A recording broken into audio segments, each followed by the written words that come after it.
Welcome, subjects, to another episode of the Brothers Dempsey.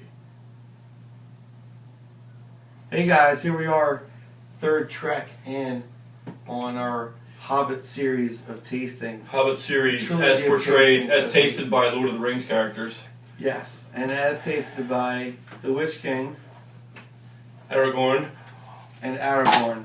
Oh, watch out for that light. Oh, we're gonna do. Don't even mess with me right now. I will tell you, I will end you. Oh, I just bent. My sword bent. Did it? My hilt is broken. Alright, no it's not.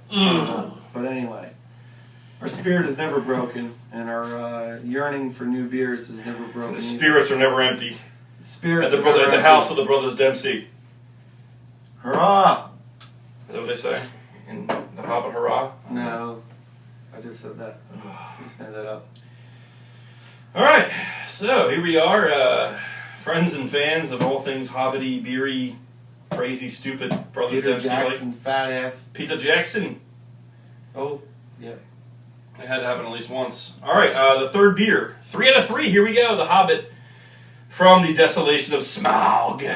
Right, it should have been Battle of Five Armies, but it's not. This is the Smaug Stout. We're not gonna... Dragon Boy. Yeah, we're not gonna down this beer on that fact. Can I just say, though, as a Hobbit fan, I like to read stuff, and the movies are always okay and all that, but, like, when this movie came out, The Desolation of Smaug, the way the guy always said Smaug in the trailers always just bothered the hell out of me. I couldn't wait for the commercials for that movie to end because I was so tired of hearing that voiceover say it over and over again.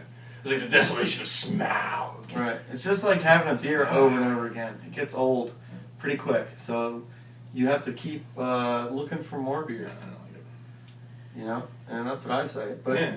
This is an interesting one, though. I'm excited for this one, too. Yeah, it's got a culinary treatment. There's chocolate flavor. Yeah, it's chocolate flavoring and a stout. Spices added. And habanero chili. Habanero, or...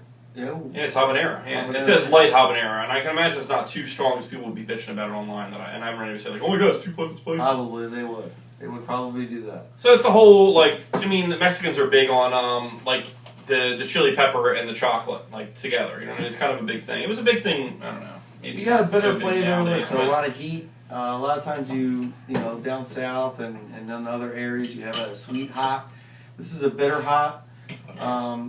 And they seem to enjoy it. I like it from time to time. I like black pepper in my beer sometimes. Oh, yeah. I like white pepper in my beer. Sometimes this ghost pepper and all, you know, you see the commercials for Popeyes ghost pepper. They're not using ghost peppers in that. You wouldn't even be able to eat it. But yet this is a Russian Imperial Stout, so it right. should be a really hefty stout. It usually has that Baltic-y kind of taste to it, where it's kind of heavy, with a little maybe peppery flavor kind of taking over and maybe lightening it up a little bit. That's what I'm hoping for. I like balance. That would be nice. I mean, beer and cooking food, like they always say, if you guys are fans of food channels and all that kind of stuff, like it's always about balance, right? It's always about balance. Right. And I think that's what they tried to do in these beers, and so far the first two I think were balanced really well, you know? I really do. This one we'll see. I mean, which one is now? This is the Smaug Stout. Smaug Stout, and again, chocolate with obviously a heavy stout. It's a dark beer. Some pepper. I can remember last time it was right above the Y here, so that's what I'm going for here. Oh god, I went crazy with it. Oh, I poured it way too hard. No, that's the Desolation of Smaug right It's cascading beautifully though. This is a cascade. Look at this. Watch when they just you'll see it just kind of foam down. I think I actually interrupted it when I smell it a little bit. I interrupted it when I moved the beer, but I think I should wear the ring for this episode too, by the way. Oh hey, you know, I'll put it on you. ID wed. Which finger do you want? The ring finger? Which is the ring finger? Yeah, That's the ring finger. Right there. I don't even know. Ring finger, sever flesh and bone. Offer it to me. Yeah.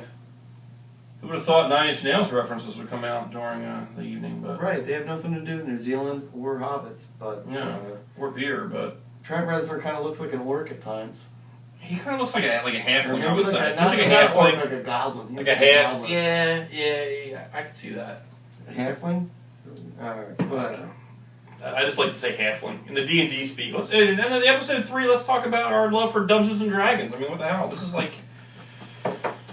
That's That's I mean, my this is biggest, kind of like what it's all about, really. If I wasn't so much into like Dungeons and Dragons and role-playing games as a teenager, I don't know that I would really take as much interest in the Hobbit kind of stuff and this kind of like sword and sorcery kind of stuff, and even the beer world. I mean, it's all kind of always been intermingled, you know. Right, friends getting together, hanging out, telling stories, having fun, doing things, and expressing themselves altruistically, you know, sometimes, and outside of the norm of everything, you know, everything that we know. It's like, you know, you gotta fantasize sometimes and step outside and enjoy fantasize a lot. what this world has.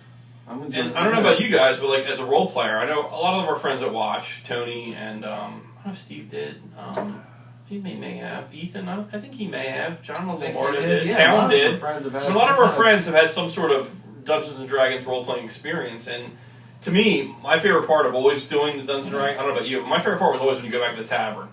Because like one of two things would happen. There'd be like a fight, you'd have like arm wrestling contests, like all hell would break loose, I don't know, like, and I keep thinking to myself, like, I never played Dungeons and Dragons drunk or drinking in a drinking, fun, social environment. I've always played it as a sober teenager and never really, you know, played, you know, beyond that. But I think it would be fun to get everyone together and just get drunk one night on some heavy beer and just play, just have some fun, you know, just goof off like we used to. I think it'd be great. So I'm up for the challenge.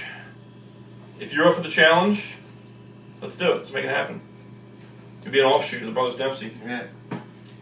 You had a taste of this, did you? Yeah, I've been trying this a little bit, so I'll tell you first my impressions of the Smaug Stout. The head is spicy already. It is a little bit. Overall, though, in the taste, there's not a whole lot of lingering spice or even any. I mean, to say there's a hint would be giving it too much credit. I don't even. Yeah, I think you're barely taste it. I can barely taste it. If I didn't know it was in there, I wouldn't even have mentioned it. And the thing that scared me, but not scared me, but when you hear habanero in a beer, you think, well, okay, they're not messing around with the chili pepper. Like, they could be like, oh, I hit a cayenne. It's like, whatever. That's child's play, you know? But when you hear habanero, Scotch bonnet, or like, God forbid, ghost chilies, you know you're in for like a rough ride, you know? And even a hint you would think would be pretty strong. But honestly, you're right.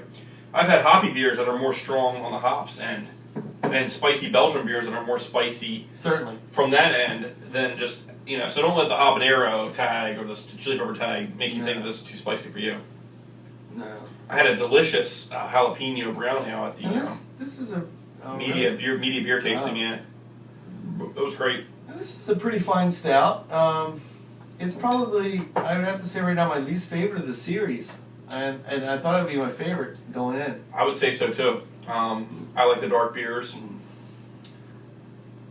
and I've never been a big fan of anything that has like peppers introduced, other than the one that I just mentioned. But it's not, the flavor's not coming through. It's not roasty, deep, dark, malty. You know what I mean? It's not hard enough for me. It needs to be a little more deep. Although, I mean, the head, judging by the head, sometimes you pour a dark beer and this head is like a caramel head. Yes. Scoffing you want at some me. more of this? I don't. Are you ready for more of this shit? Are you ready for more of this? No, I'm not. I'm not ready for it. All right. Oh, I'm gonna come at you anyway. Oh, God. Oh, for insurance reasons, I hope we caught that. You got me, Odell. That blade just cut me. We might need emergency services, emergency detention surgery in the studio. For those of you, QVC clip. For those of you who've never seen that shop at home clip on YouTube, I definitely recommend it. Just Google the guy gets cut by a sword or whatever. Yeah, it's guy gets cut by samurai sword. Yeah, it's hilarious. Home shopping. Oh, it's a classic. One of my favorite live moments on TV. Even better than the asshole falling off the ladder and all that stupid crap. I mean, this definitely trumps that tenfold. Yeah, absolutely. Easily trumps it. On an interesting little side note, for all you gamers out there, in case you're wondering, we've been playing a game called Chivalry lately, and it kind of has been tying into this. I've been thinking about it a lot tonight. I don't know if you have been, but I kind of have. First-person shooter in the medieval time. Yeah, and it's fun. It's an arcade game. The graphics are pretty much shit, but they're not that bad. Activision, reputable. Yeah, and it's kind of fun. It's a fun, you know, the same type of objective-based games. Capture the flag. There's like territories type thing. There's deathmatch and free for all and all that kind of stuff. But you're basically just a guy. You're either a knight, a vanguard, a archer, or a not a scout, man-at-arms. And 4 different classes, 4 different weapon sets. You can unlock different weapons, stuff like that. But it's kind of fun. You basically just go around and you just hack people. I mean, we were both horrible at it, by the way. Yeah. But and it's only human species, which is a little, when you, afterwards you think about it, it sounds a little disappointing, but it's good. Yeah, I think on a grander scale, if they did like a huge, a lot more to it. But right now, that'd be awesome. Pick character classes and all that. And they all have certain advantages. It's race restricted to humans, but the character classes are interchangeable, so it's fun. Yeah, that's right. Let's face it, only humans play video games. Yeah, really. Screw the people that don't exist in real life. Screw them. Oh man, I'm going to continue back here. I think. Oh, sure. You know what though? Halfway through this, not even halfway through this, 5 sips in, it's settling into a nice kind of stout. It is. But again, it's a nice stout. I mean, if we had to rate our usual scale of 5, I'd probably maybe give it a 3, maybe a 3.5. I'd put it at 3.5. Yeah. Somewhere in there.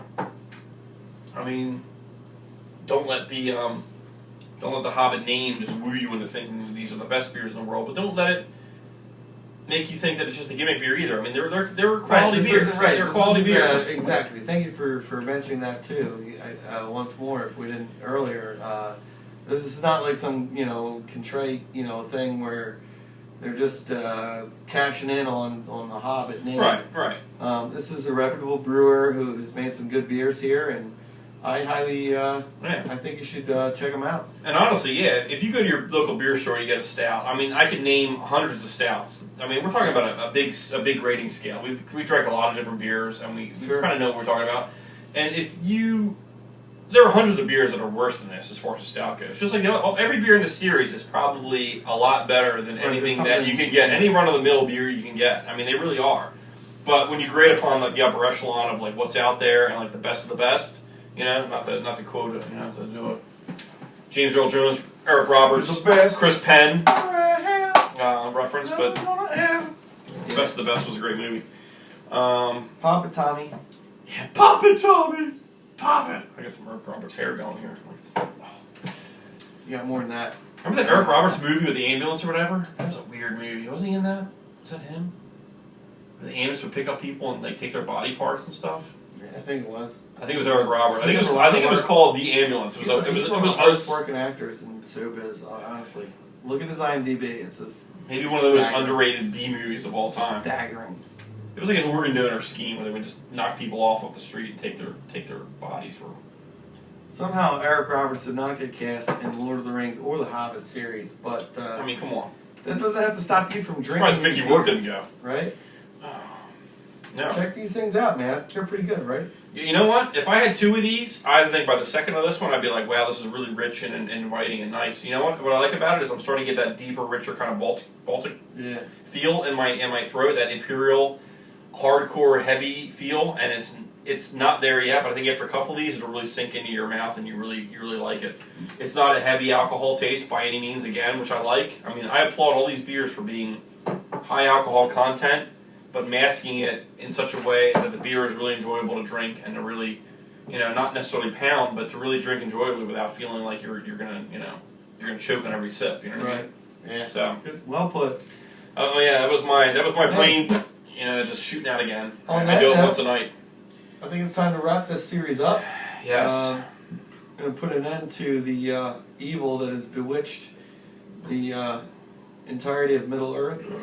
So on that note, folks, thanks for drinking. Thanks for drinking. Thank you, Fish and Hobbit and everybody for putting out this beers because it's been fun. Yeah, thanks guys. Yeah. Cheers. Peace. Mm.